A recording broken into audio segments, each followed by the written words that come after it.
Hey guys, I'm Laura from Cherubs Chalks Interiors. Welcome to my YouTube channel and to my latest tutorial.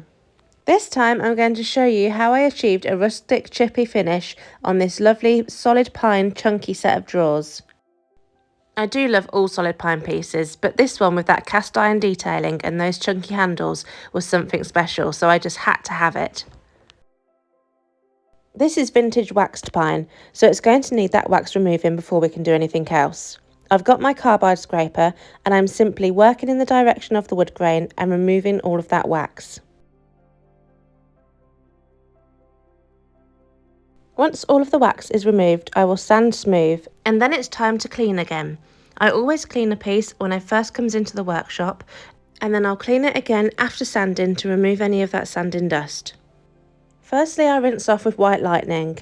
This is a tough degreaser from Dixie Belle and will remove any built-in grime and dirt. I then rinse off with some plain water to remove any of the residue left from the White Lightning.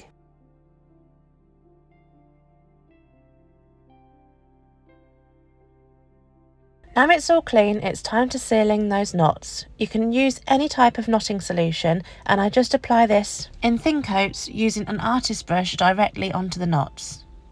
If you skip this step, then you may have bleed through from the knots onto your final paint finish. Obviously you don't want your final piece ruined, so it's best to block those knots. You want to give this ample time to dry. I normally leave this overnight before I start on the next stage.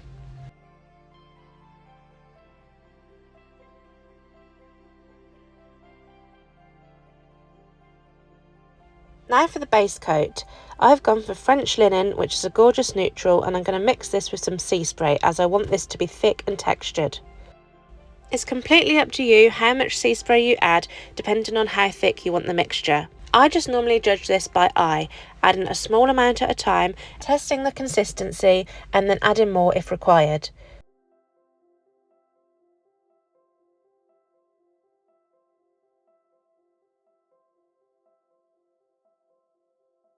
A good way to judge that consistency is to do the drop test. This is where you lift your mixing stick out of the mixture and see how quickly it drips. The thicker it is, the slower it will drip.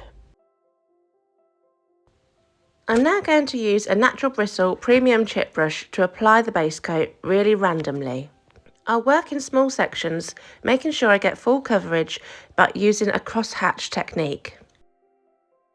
This is where we lay the paint on in lots of different directions, purposely to create a textured effect. We want to see all of those brush strokes and ridges in the paint. Here's a little close-up so you can see all of that texture as we lay this paint on.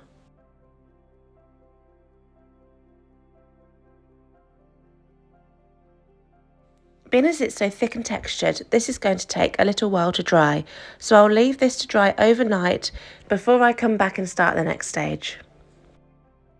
Now it's time to apply some Crackle. Now, as I said, I'm really looking for a rustic chippy vibe on here, and the Crackle is really going to provide us with that look. You can see that this is quite a thick and gloopy product. I have a few tips when applying the Crackle. Firstly, you need to make sure that you don't overwork it. You need to work fairly fast when applying this, and always work in one direction. I also try and apply it rather thinly, as the thick consistency can cause it to drip. Of course, this can also look quite good, so it depends on what style you're looking for. You also need to make sure that the Crackle has fully dried before going on to the next stage. It does dry shiny, so it can be a little tricky to tell whether it is dry enough or not, so I tend to leave this overnight and then just rub my hand over to make sure that it is fully dry. I'm using drop cloth as my main colour, which is a lovely off-white. I'm going to apply this steadily, making sure again to work in one direction with the brush. I do always apply this coat really quite thickly though, because of course you can only go over that Crackle once.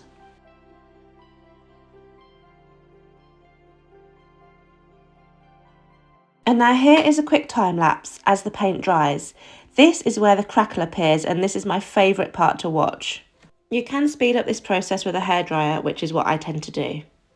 Now I'm going to go over the whole piece with a fine grit sandpaper on my electric sander. This is going to further distress and bring out those layers of French linen from beneath.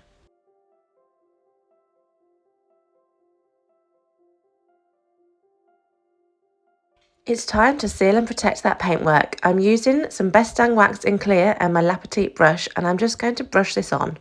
I will use circular motions over the crackle areas to get that wax into those cracks.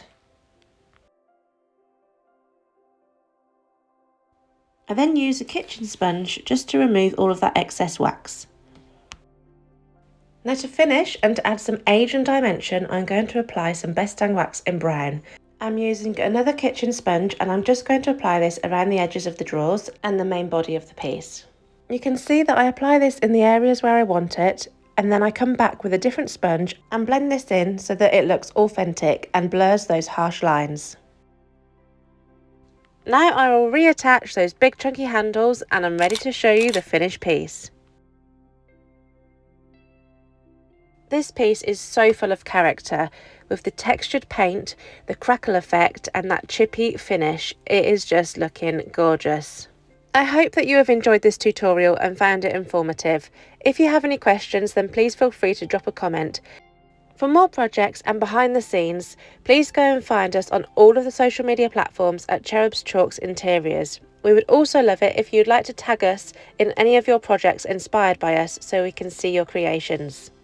And don't forget to subscribe here on our channel to get notified when we post our next video. Thank you so much for watching, and we'll see you again next time.